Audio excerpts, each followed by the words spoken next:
يا أيها الذين آمنوا اتقوا الله حق تقاته ولا تموتن إلا وأنتم مسلمون.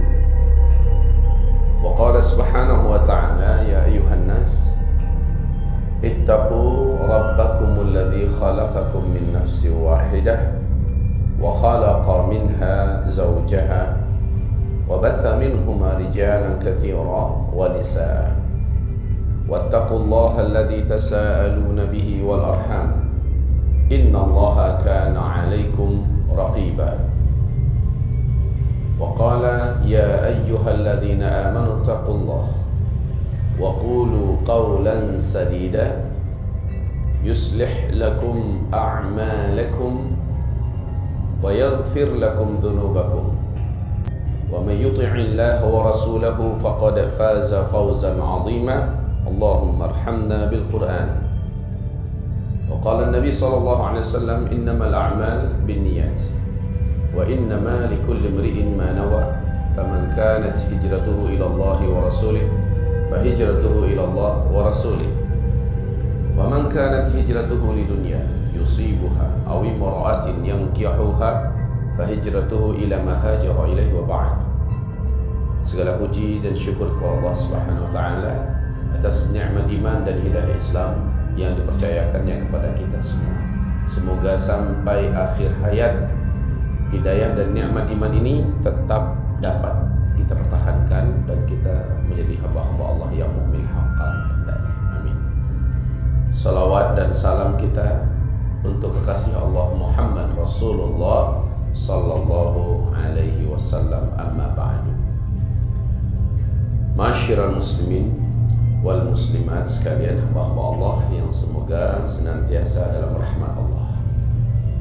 Kajian kita pada siang hari ini tentang tema yang agak jarang disentuh oleh kalangan dai dan para ulama, menyingkap tentang rahasia alam gaib. Dalam hal ini kita fokus kepada malaikat dan jin.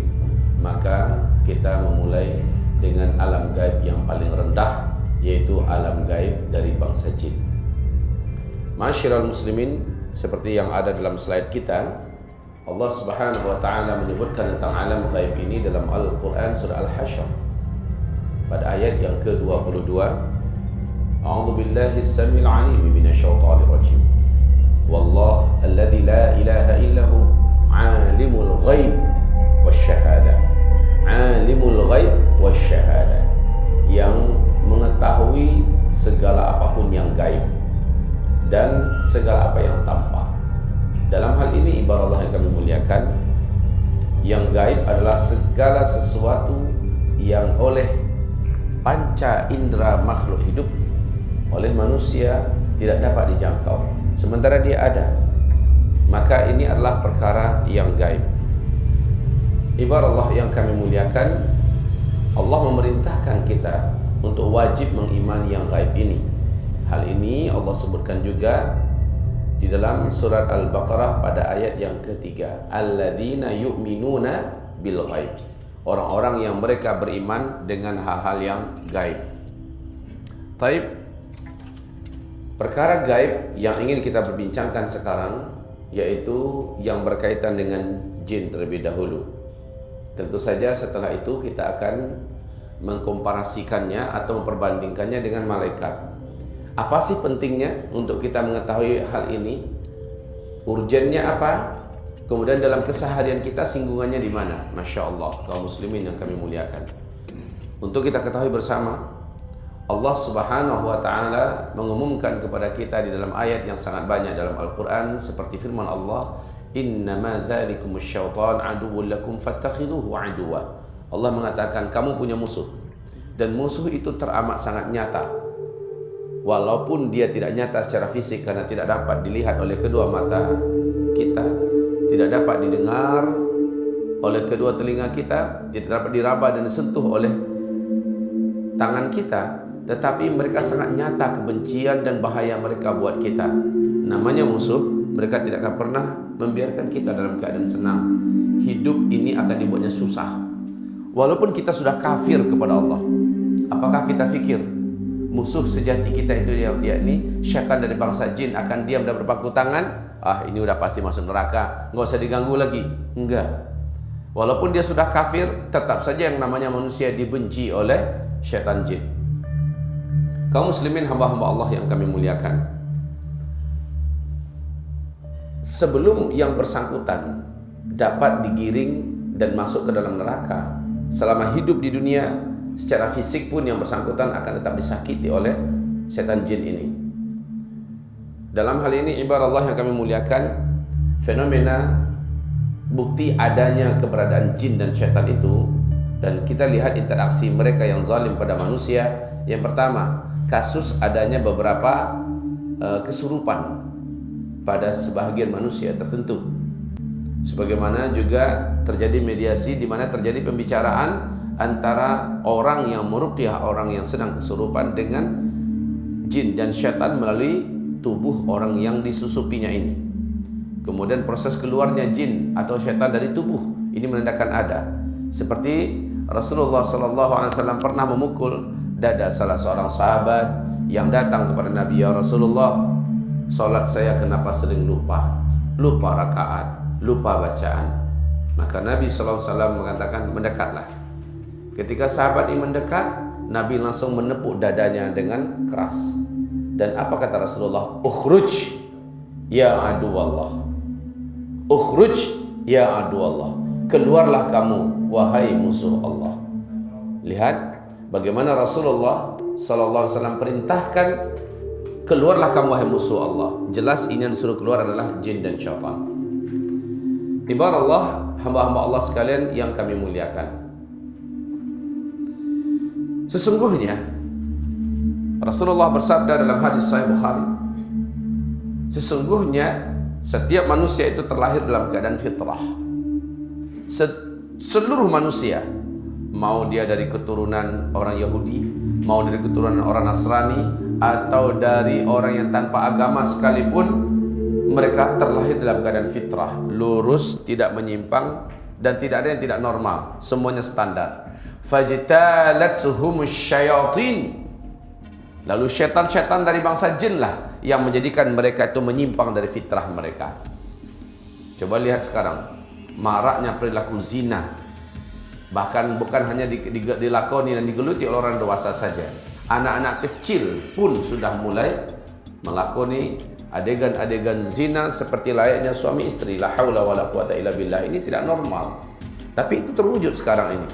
Kaum homoseksual, kaum lesbian atau LGBT, seluruh mereka ini tidak normal. Kita dapat buktikan orang-orang yang dalam hidupnya tidak normal, mereka pasti sudah diganggu oleh musuh sejati manusia, yaitu syaitan dari bangsa jin atau jin pendurhaka, jin marid. Ma'asyiral muslimin yang kami muliakan, saya pernah suatu ketika di depan Ka'bah 2 tahun yang lalu, bulan Ramadan, 10 hari terakhir. Ada seorang tua yang usianya sudah 93 tahun dari Pakistan, dari Islamabad. Orang tua ini sudah 11 kali dioperasi di berbagai tempat yang berbeda di tubuhnya. Dan dia sudah sangat lemah berjalan, sementara dia umrah sendirian. Saya kasihan melihatnya. Kedua lututnya sulit untuk dibawa melangkah, membawa badannya kemana-mana. Karena dia dekat dengan saya, tiap hari saya bacakan ayat-ayat Allah kepada kedua lututnya. Semoga Allah tidak menjadikan ini ria dan ujub, karena saya menceritakan apa yang saya lakukan pada orang tua ini berdampak positif kepada beliau.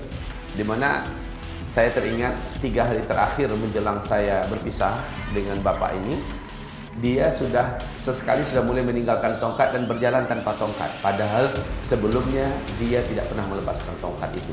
Inilah dia dampak positif daripada Al-Quran yang diruqyahkan kepada orang. Sesakit apapun orang itu, insya Allah Allah menjamin Al-Quran adalah syifa. Apa yang saya kerjakan ini, beberapa orang yang iktikaf bareng dengan kami memperhatikan.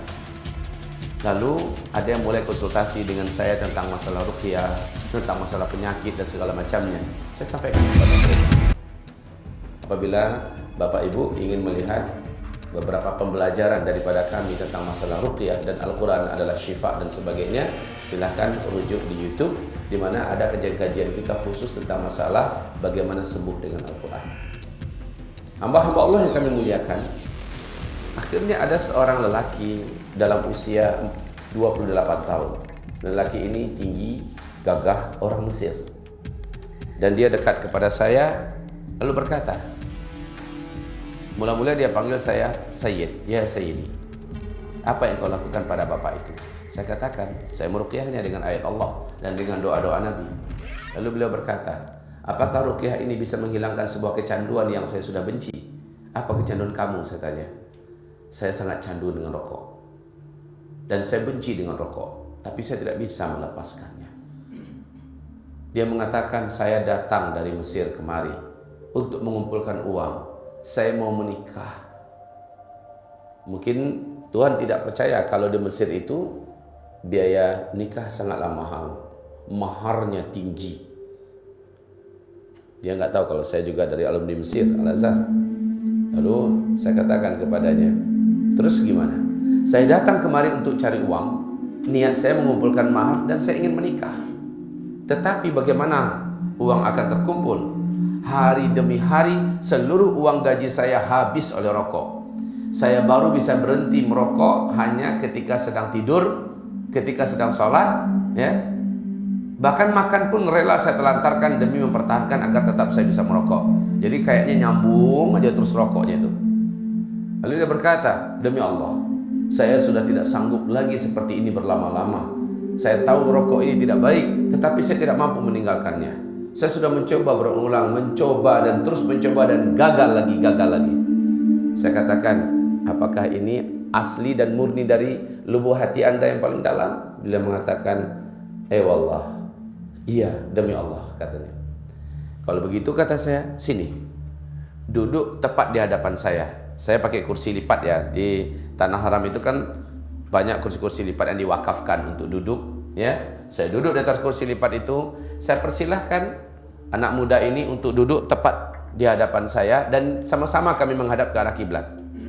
Ka'bah jaraknya kurang lebih 75 meter dari kami. Saya letakkan telapak tangan kanan saya di dadanya, kemudian telapak tangan kiri di ubun-ubun kepalanya, lalu mulut saya dekatkan ke telinganya yang sebelah kanan. Saya mulai membacakan ayat-ayat Allah SWT. Di tengah-tengah itu saya katakan dengan beberapa kalimat dengan bahasa Arab tentunya, wahai musuh Allah, kamu yang bersarang dalam tubuh pemuda ini, saya perintahkan kamu dengan nama Allah keluar. Pemuda ini tidak suka dengan kamu dan juga tidak menginginkan kamu lagi. Maka dengan ayat-ayat Allah, saya perintahkan kamu keluar dari tubuh lelaki ini. Suara saya pelankan agar tidak mengganggu orang-orang yang sedang tidur siang. Jadi ini kira-kira jam 2, jam setengah 3 ya. Ruqyah ini berlangsung tidak lama. Kalau saya tidak khilaf, paling-paling hanya 25-30 menit. Tidak lama. Penghujung ruqyah, telapak tangan saya yang ada di dadanya ini saya gedorkan di dadanya. Sambil sesekali saya katakan, ukhruj ya adu Allah. Ukhruj ya adu Allah. Karena saya yakin pemuda ini mencintai rokok, di mana asap dimasukkannya ke dalam mulutnya, sementara dia benci dengan rokok. Tetapi dia tidak mampu meninggalkan rokok, semacam ada dorongan yang begitu kuat untuk tetap merokok. Nah, saya yakin ini bukan dia lagi. Yang mencintai rokok itu bukan lagi si pemuda, tetapi sudah ada makhluk lain yang menjadikan dia ketergantungan dengan rokok.